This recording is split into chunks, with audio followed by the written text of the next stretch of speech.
There are some very strange occurrences that happen, and unless you see them, you might think that they are straight out of a horror movie or storybook. However, some people have had strange things happen to them or around them, but of all of these stories, some are just too disturbing. Today, we will look at some of the most disturbing horror stories that are guaranteed to ruin your day. Drunk, maybe? About 5 years ago, I lived downtown in a major city in the US. I have always been a night person, so I'd always end up being bored whenever my roommate fell asleep. So I had to find a way to pass the time. I would sometimes go for long walks and spend most of my time thinking. I had been doing this for 4 years, walking alone at night, and there was no reason to be scared. I would even joke to my roommate that even the drug dealers were polite to me. However, all of this changed in a matter of minutes one evening. It was on a Wednesday, somewhere between 1 and 2 a.m. I remember passing a police patrolled park that was quite a distance from my apartment. It was a pretty quiet night, even for a weeknight. There was also very little traffic and almost no one on foot. And just like every other night, the park was empty. I noticed him just as I was turning down a short side street so I could loop back to my apartment.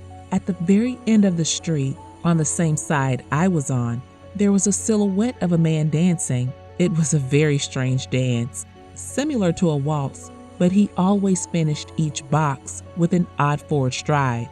Let's just assume that he was dance walking. However, one thing was for sure, he was headed for me. I shrugged him off, thinking that he was just drunk, so I stepped as close as possible to the road to give him some space to pass me by. However, the closer he got, the more I realized how gracefully he was moving. He was tall and lanky, and he was wearing an old suit. He continued dancing as he came closer, and it got to a point where I could see his face. His eyes were wide open. His head was tilted back slightly, looking into the sky. His mouth had a painfully wide smile, like the one seen in cartoons. This was enough to make me cross the street. I took my eyes off him and crossed the empty street, but when I got to the other side and looked back, I was startled. He had stopped dancing and was standing on one foot in the street, perfectly parallel to me. And even though he was facing upwards, he was facing me with a very wide smile. This spooked me, but I gathered my courage and started walking again. However, I kept my eyes on the man, who did not move at all. Once I was about half a block away from him, I turned my head to look at where he was headed. The street and the sidewalk that I was on were completely empty. Still shaken by the guy, I decided to look back at where he was standing, but he wasn't there. I was relieved for a moment until I spotted him again. He had crossed the street and he was now slightly crouched down.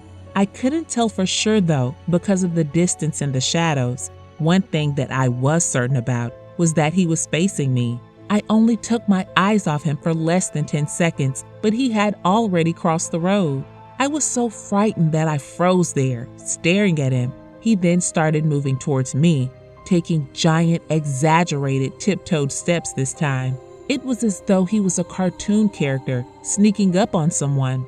At this point, I would like to say that I ran or pulled out my pepper spray or even my cell phone, but I didn't. I just froze there as the man came closer and closer. When he was about a car's length away from me, I stopped and smiled while looking into the sky. I was able to find my voice, but instead of asking, "What the fuck do you want?" in an angry, commanding tone, I let out a whimper. "What the fuck?" from my voice. You could tell that I was scared at this point. After what seemed like an eternity, he finally turned around and dance walked away. He kept going until he was out of sight. However, I then realized something. He was no longer moving further away or even standing. He was coming towards me, running. Without hesitation, I ran. I kept running until I was off the side of the road and back onto a better lit road with very little traffic. But when I looked behind, the man was no longer there. As I walked the rest of the way home, expecting to see his stupid face again. For the next 6 months that I stayed there, I never went out for another walk. His face haunted me after that day, and the weird thing is that he was neither drunk nor high. Can I take your picture? I had gone on vacation to Ithaca with my boyfriend at the time. 10 minutes into getting into the town, we decided to stop at a suspension bridge near Cornell's campus. I have always feared heights, so my boyfriend supported me step by step over the bridge. It was a wonderful place. When we went to the middle, we decided to take a picture. On the side we had come from, there was a parking lot with some steps leading to the bottom of the gorge. On the far side, there were some hiking paths with no barriers. A woman casually walked past us and offered to take a picture of us. We politely declined, and she smiled and walked away quickly to the other side of the bridge. However, the unexpected happened. She smoothly jumped off into the gorge. There was no hesitation. It was as though she expected the path to keep going. Nothing sticks to you like the sound of a person hitting the ground from a jump like that. Free ride. I had only about 15 minutes remaining on my night shift at work when I heard a massive crash on one of the windows in the office. When I went to check it out, I found that someone had thrown a sizable rock through one of the windows in the front of the building. This was very weird because I worked in the industrial district and it was 11:30 at night. No other businesses were open, so I did not understand what was happening. I got back to my desk, called security, and explained to them what had happened, and I left. I was a little freaked out at this point, and so I found myself running to my car. I then got in and took off. I'm almost home, and as I start relaxing, this is when it dawns on me. I did not unlock my car when I got in. It was already unlocked the whole time. I quickly checked with my hand in the back seat for any possible intruders that might be hanging around. However, there was nothing there. 30 minutes later, I had already arrived home, so I called a friend of mine who said he was out drinking, and I decided to join him. I grabbed my bicycle and started riding to the destination. It was a nice night, and I was not in any rush. I was just enjoying the moonlight. However, shortly after, I heard someone riding behind me.